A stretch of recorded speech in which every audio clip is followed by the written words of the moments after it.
I think something a lot of us cling to a lot of the time is this kind of notion of truth, that, there is some kind of objective truth out there that is to be pursued at all costs. And this is kind of why I don't believe that atheism exists in per se, because I believe that, atheists, they're just moving through a separate kind of Platonic framework where they're still worshiping, what Catholics might call the three transcendentals: truth, goodness, and beauty. But they kind of worship the truth at all costs, and you might get like these right-wing atheists who facts don't care about your feelings, and so we should tear down the faith of religious people or whatever they say. And then the left wing is basically as bad.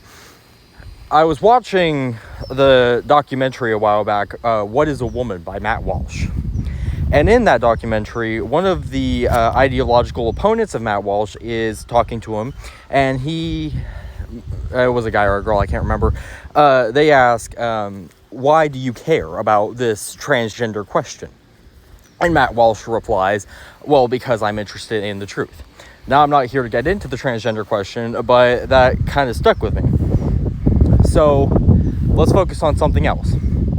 In World War II, there was a Japanese medical unit called Unit 731. You might have heard of them. They did horrific experiments on human beings, which I won't discuss. But one of the reasons they were never punished was because these experiments gave us valuable information. Like, look up how we found out that the human body is 70 to 75% water. Like, that was Unit 731. And the way we found that out was a very horrific process, right? But we never punished them because they aided us in, helping. They helped us find this truth. And so if you're a Platonist, if you're someone who subscribes to the fundamental Platonic worldview, which I'm willing to bet is basically everyone who watches this, unless you've already seen the Foundation of Folkishness video, or you've already worked through some things. If you're an atheist, or if you're a Platonist, what makes that bad?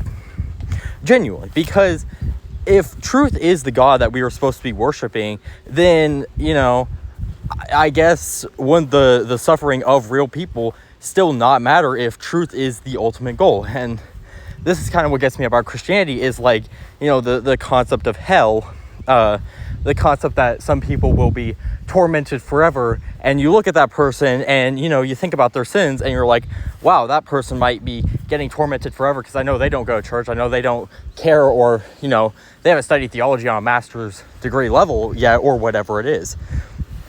The only thing I can really think of is like divine command theory, but that again only works for Christians, and it's only like cosmic fiat. Like, it can't really explain why Unit 731 is bad from a Platonic angle. Now, it was bad. It was bad. Don't get me wrong. Because it caused the suffering of real, people. But that's, commonly dismissed in argumentation as, an appeal to emotion. Like, if I say that, baking people is bad, that's just an appeal to emotion, and, we can't use that in argumentation. So really, the Platonists, they have no logical reason to condemn Unit 731, because it did lead to the advancement of truth. And, if you condemn it on the basis of human suffering, well, that's just an appeal to emotion. So this is kind of the fundamental problem I have with Platonism, is this appeal to, like, truth above all else, like truth is your God. And I feel like there's only a couple different religions in the world, and I feel like Platonism is one of them, and it just wears the skin of Christianity, or it wears the skin of atheism, or it wears the skin of Islam, or whatever. Because, yeah, like, again, aside from divine command theory, which, okay, that's essentially subjective, like, there's no real reason to believe that what Unit 731 did was bad unless you adopt the folkish position.